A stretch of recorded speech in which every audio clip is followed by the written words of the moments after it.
Renê, você é um dos caras que eu falo, gente, pelo menos tem uma pessoa que pensa do outro lado no mundo, né? Que tem pensamento crítico, não fica aquela porcaria. Posso você? Lógico. Que bom estar aqui, que muito bom. Muito bom. Que bom no seu quartel-general. É, muito bom, né? Lá pra Grandão tem um quartel-general. Pouca gente sabe, né? Porque eu viajo tanto. Pois é, não, eu fico imaginando tem plano de milhagem, tem plano de milhagem, deve ser que nem o George Clooney. É bom, daquele filme, não é? Maravilhoso aquele filme. Mas Renê, você sabe que às vezes, senta bem mais pra cá, a gente fica pertinho, a gente faz isso. Thiago, tudo bem? Vai agora pra mim, vê se você consegue ajeitar isso aqui que a gente vai fazer uma gravação. Vê se ela está aparecendo. E ele também. Eu queria que o ele não tem como aparecer os dois. ou longe pra gente pegar o. Vê se você consegue. No celular aparece vocês dois? É, porque nós vamos gravar, eu vou ficar pertinho dele aqui, ó. Vem você pertinho de mim. Eu vou de qualquer maneira aparecer. Você vai aparecer, né? Peixe, né? Claro, fica à vontade. Vê se você consegue encaixar nós dois. Porque a gente não consegue ver se a gente tá os dois enquadrados. Quer um peso um pouco mais pesadinho, tá aí. Eu acho que esse mas aqui é muito baixo, velho. É muito legal isso aqui, né? Yeah, baby!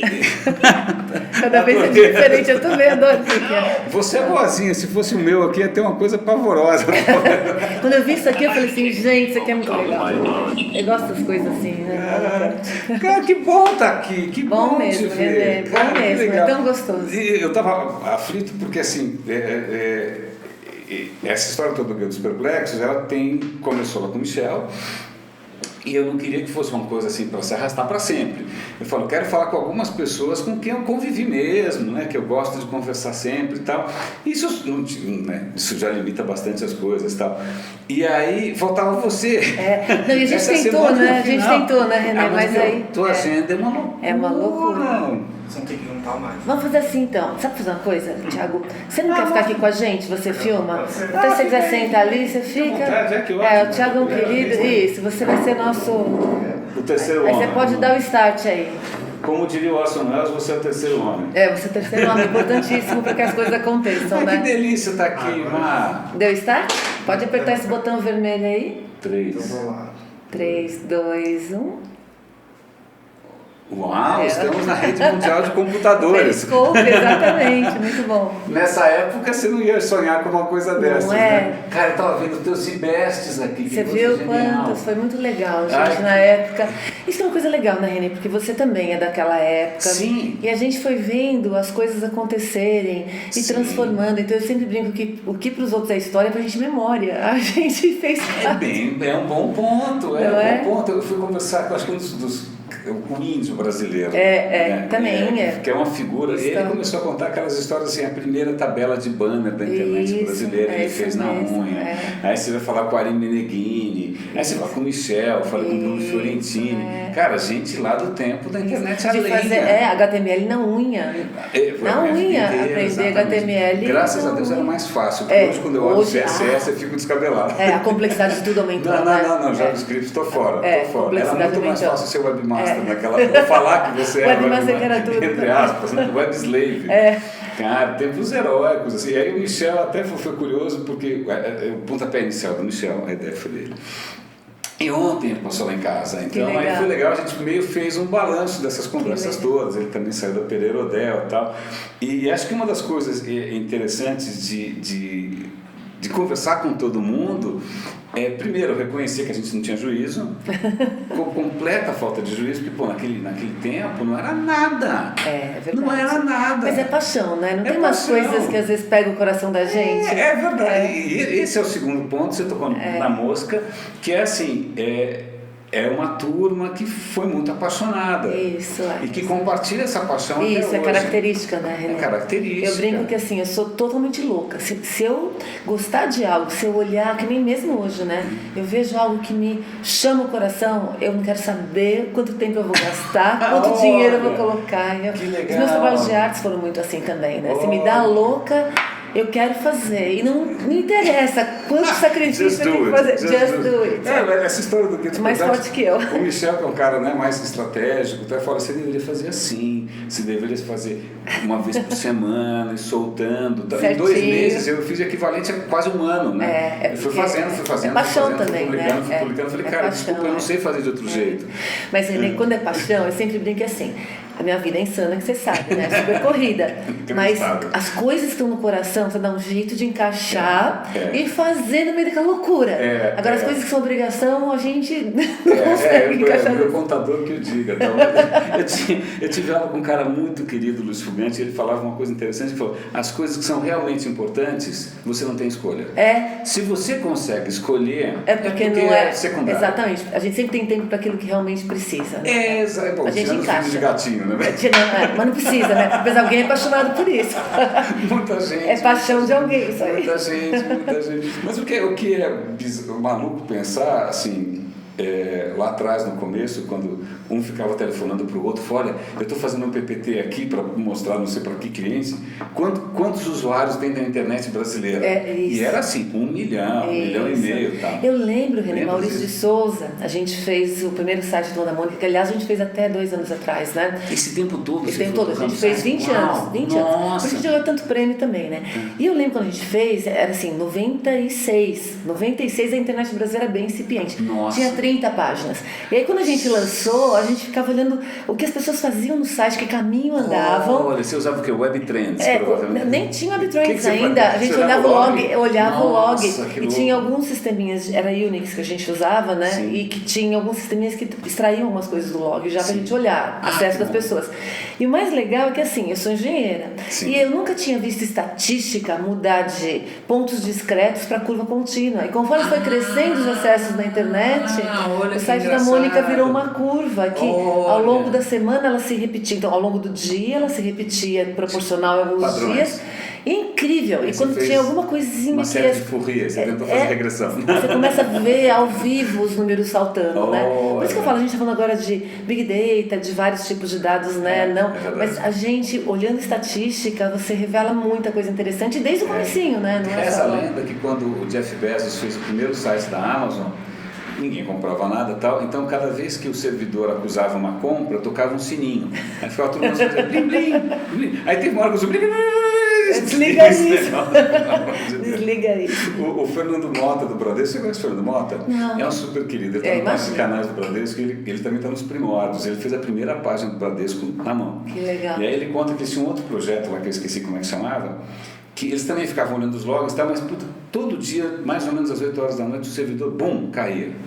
Pô, mas não é possível tanto tráfego assim. Aí analisa daqui, analisa de lá, redimensiona, vê o código e tal. Aí falou, não, mas o único jeito vai ser a gente ficar do lado do servidor. Aí foram lá na sala do servidor, era um servidor, não era nuvem, né? Era uma máquina assim. Aí eles ficaram olhando o que está acontecendo. Aí de repente chegou a tiazinha da faxina, falou, boa noite, conta a gente aqui, que legal, tudo bem, vocês dão licença. Tirou e ligou o aspirador.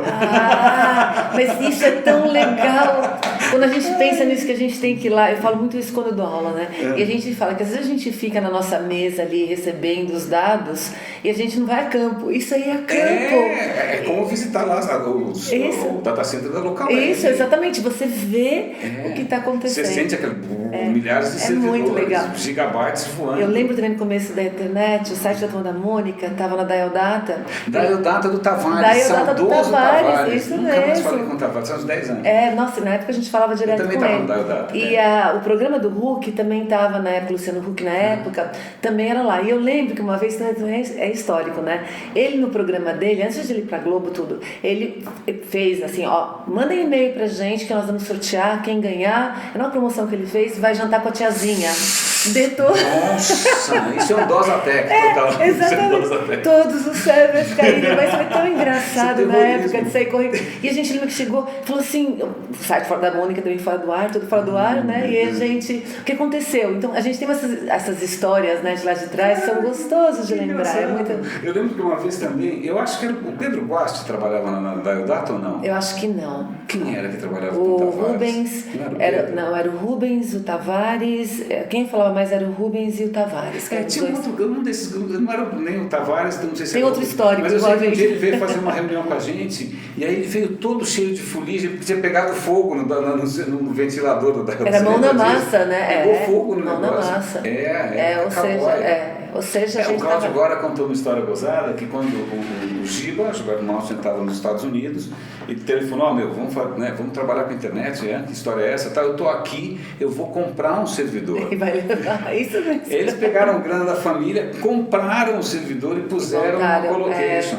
Mas é isso que a gente fala, agora que a gente tem que experimentar, fazer, as startups todas colocar a mão na massa, mas a gente vê que lá atrás também, muitos dos caras que hoje, nessas grandes empresas, eles foram desbravadores, né? E tiveram a coragem cowboy, e assim, cowboy. sem achar que aquilo vai ser um super...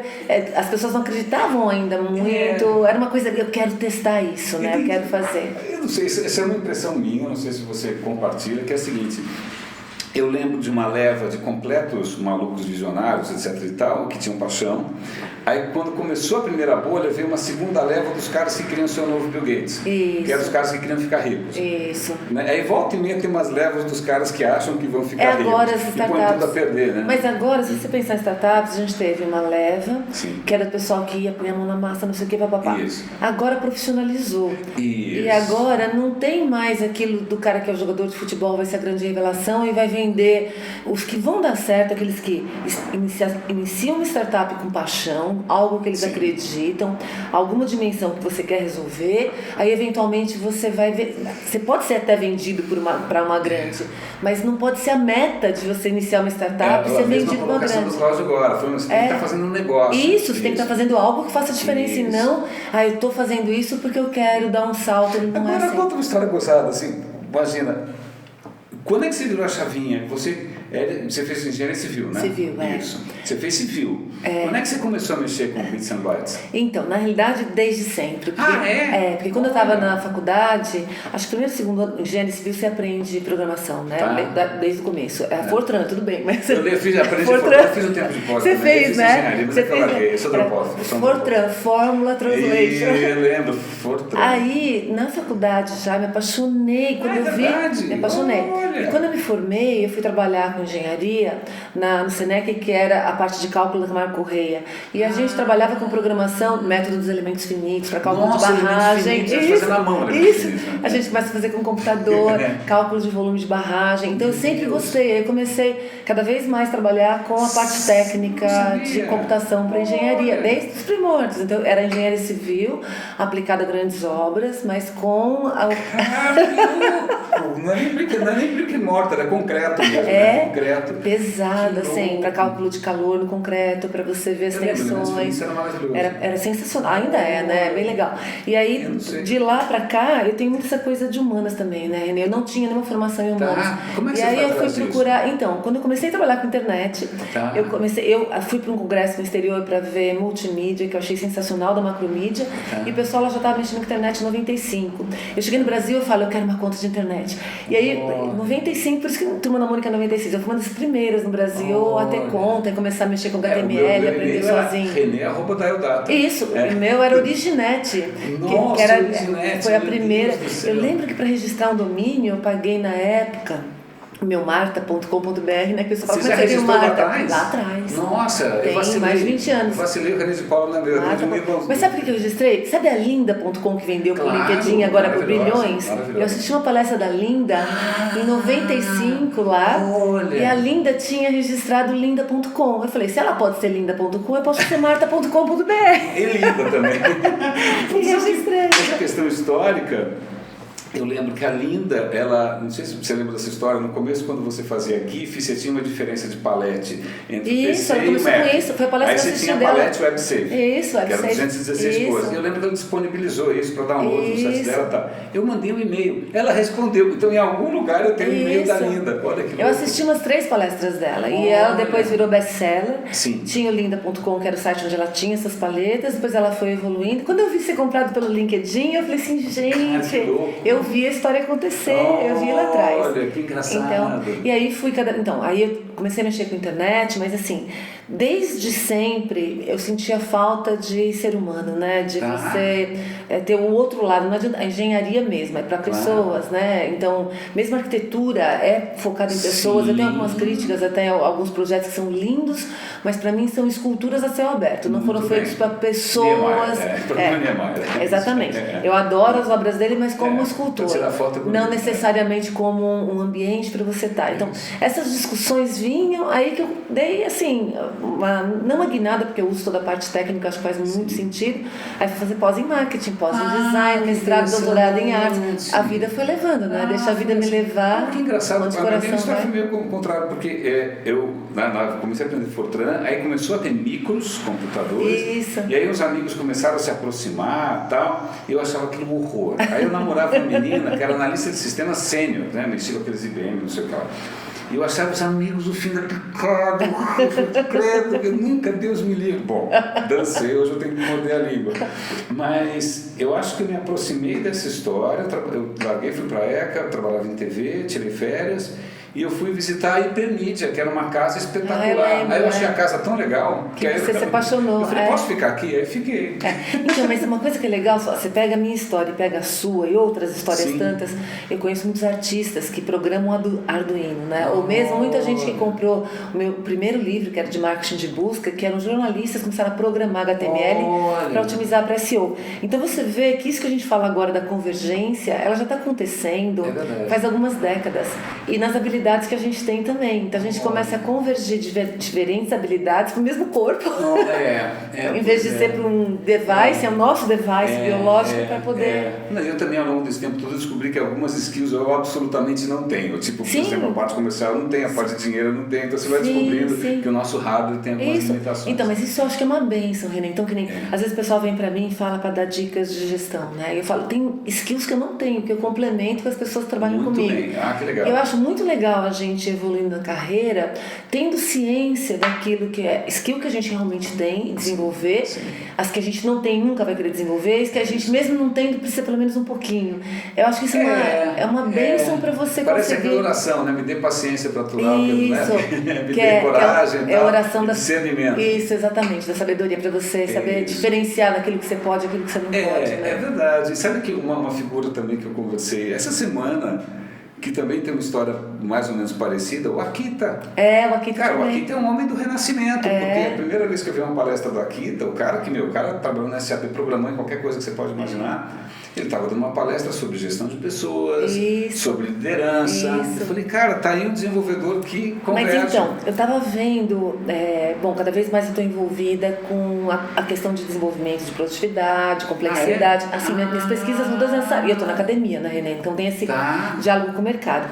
E uma das coisas que eu estava estudando recentemente, tu vai ver, por exemplo, Harvard, aqui no Brasil, nas grandes universidades, todos os caras da área técnica, para realmente evoluir na carreira, eles precisam para as áreas humanas.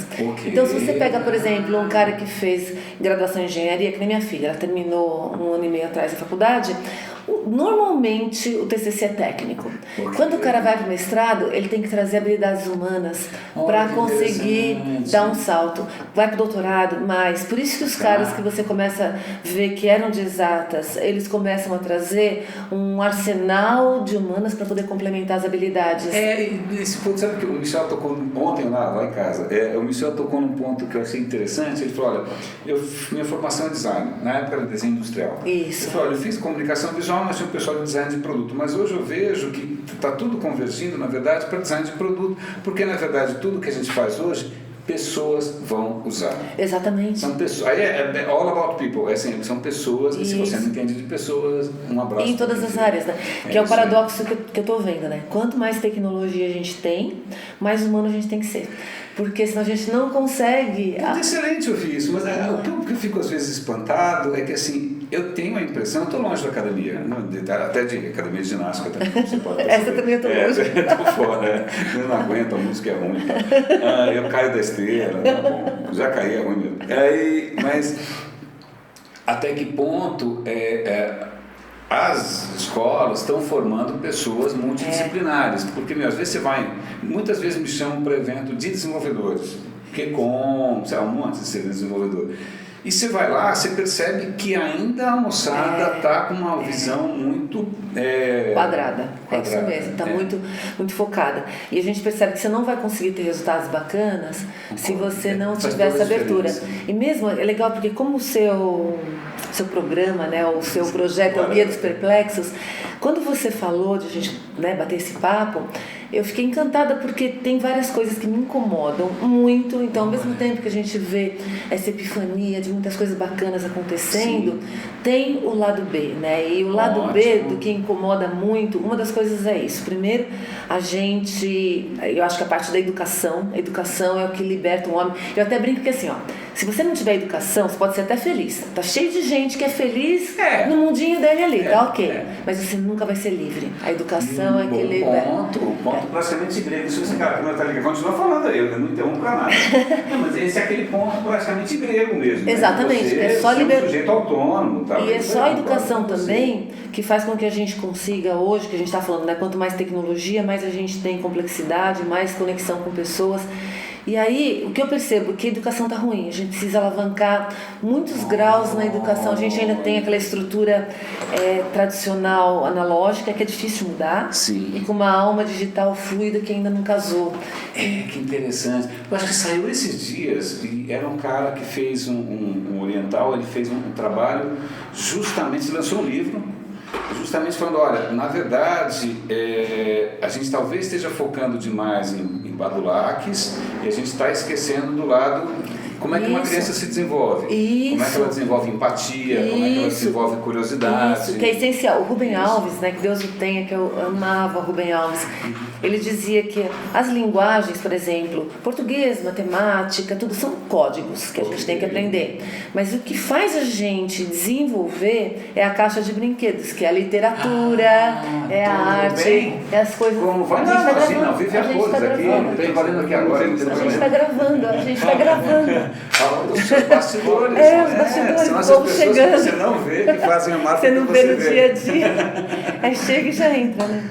Então, e o Rubem Alves falava isso, que a gente precisava dar foco nessas outras coisas que fazem com que a gente brinque com as ferramentas e a gente evolua. Então, uma Cecília Meirelles, ou qualquer desses grandes compositores. A música, então, a gente aprende a tocar piano lá atrás, né? Eu parei no Purelise, eu sou parecido com Purelise.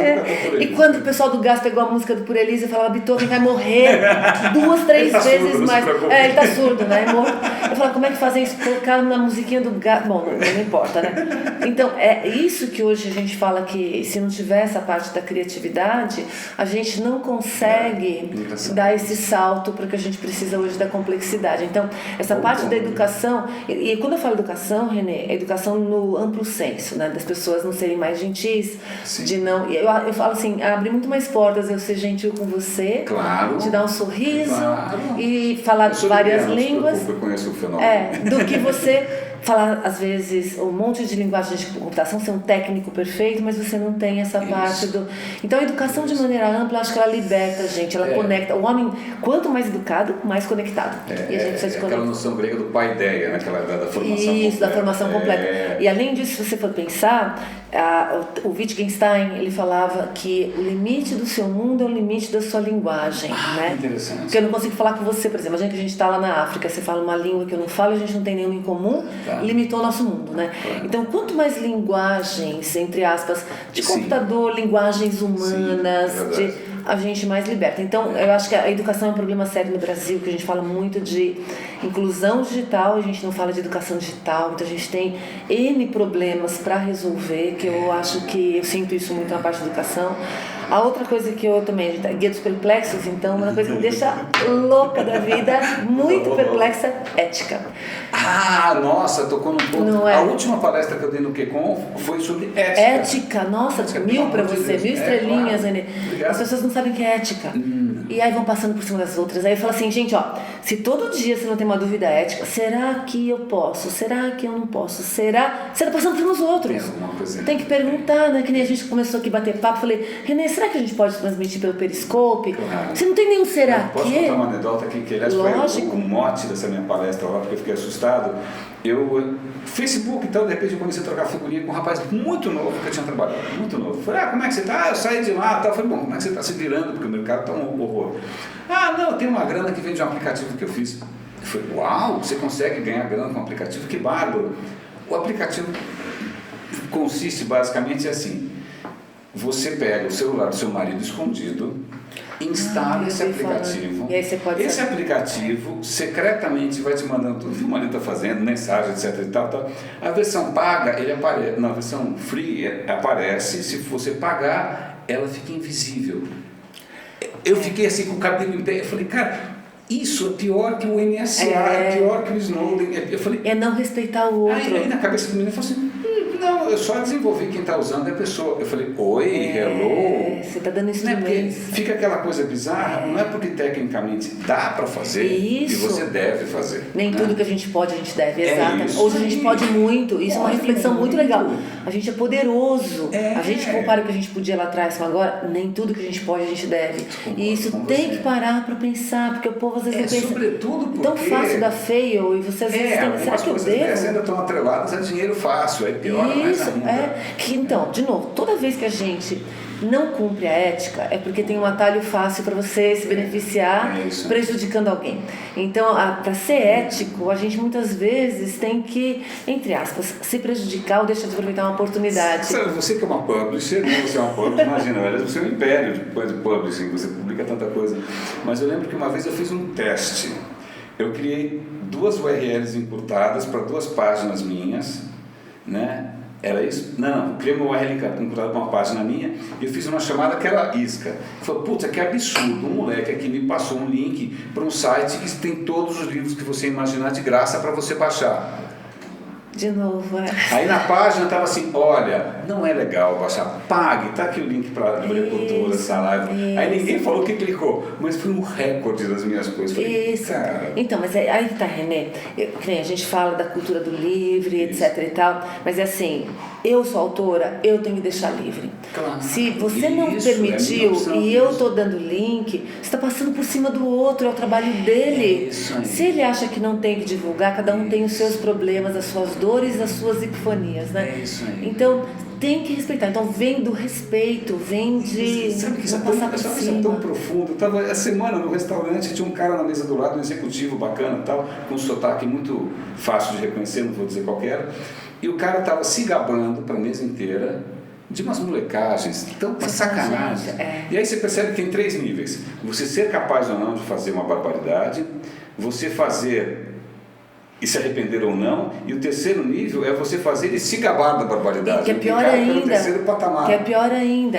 E aí o que você vê está falando contra a própria pessoa, e ela não está percebendo. Por isso que a gente é uma transparência. E tem gente que pensa que está abafando, que nem às vezes eu vejo o pessoal falar assim, eu prefiro perder o amigo do que perder a piada. Como? Hello? Como? Amigo? É uma coisa que é trazer essa questão de valores, ainda mais nessa época da gente agora. É essencial. Então, trazer ética, valores, aprender de uma maneira correta, trazer exemplos do dia a dia, entender isso. Então, é uma dimensão que me incomoda muito, que às vezes eu chego no aeroporto e tá aquelas filas enormes, a pessoa acabou de entrar, não sabe o que está acontecendo, dá feio na companhia aérea. Ou dá feio e fala, você não sabe se o problema foi a neblina, se foi... personagem que se orgulha, já vi ele contando de se orgulhar, que ele estava atrasado para o check-in, ele pegou uma cadeira de roda e fingiu de paraplégico. Gente, oi, exatamente. Então são esses detalhes que assim incomoda muito. E como a gente começa a ter mais gente no mundo, que nem eu brinco que a gente está com, que é outra coisa que me incomoda muito, porque quanto mais gente tem no mundo, mais a gente tem que pensar nisso no outro. Tem mais gente no mesmo espaço, a densidade humana é maior. Nunca teve tanta gente no planeta. Por isso que shopping tá cheio, o aeroporto tá cheio, a rua tá cheia, a vida tá cheia e a concorrência tá cheia. E aí o que a gente tem percebido, Renê? Não sei se você tem percebido isso, né? A gente colocou 5 bilhões de pessoas no planeta no século passado e mais 1,5 bi agora no começo do século. A gente está com 7,5 bi. 7 bi é mimado e bate o pé. E em vez de respeitar o ambiente, o outro, a gente tem mais gente focando em si, reclamando de tudo, do que pensando no... A revista Piauí fez um artigo muito interessante, só que é muito comprido, acho que foi um alemão que escreveu, provavelmente, que se chama O Cidadão como Consumidor. Agora você é um consumidor e você exige limusine, rádio na sua estação, Uber, né? Você exige que o mundo seja um Uber. Isso, e você exige às vezes sem menor senso, né? Sem ter realmente razão para ser. E sem pensar no outro. Quem paga, qual é o impacto. E sem pensar no outro, quando você bate o pé para uma coisa, você está passando assim em cima de um monte de outras pessoas, ou será que você tem que ser tão exigente com tudo quanto é detalhe? Sabe uma coisa que é curiosa? Você está contando dessas coisas que começaram com o tempo. Para mim, assim, eu sempre fui muito romântico, sonhador com essa história toda do digital, mas a partir de alguns momentos, eu não vou dizer quais são, eu falei, pensando bem, eu acho que eu estava sendo ou ingênuo ou romântico, e a coisa está tomando um rumo que você começa a ficar meio ressabiado. Isso aconteceu com você também, Ana? Sim, mas acontece direto já. Então, não sei se é porque eu vim de exatas e eu acabei indo para humanas pela necessidade de enxergar o ser humano.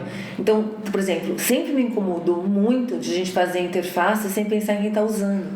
E até hoje tem isso. Às vezes, vira e mexe, tem o Thiago aí atrás da câmera, né, que é um querido que trabalha comigo no Periscope, e a gente discute muito isso, porque às vezes, e ele sabe disso, né, Thiago, que um pixel para mim às vezes faz diferença. E às vezes quando você fala com o programa, desde nos traz, mas é frescura. Na engenharia, pega engenharia e arquitetura, igual. Arquiteto acha muitas vezes que o engenheiro está habitolado, e o engenheiro acha que o arquiteto está com masturbação mental, entendeu? Isso. Não, isso aí é só uma... E não é a hora que você respeitou o outro. Exatamente. Então você fica naquela coisa de tem que respeitar o outro, ver, trabalhar junto, etc. Então, essa coisa de ficar perplexo, né? Porque você fala assim, mas tem algo errado no mundo, tem algo errado.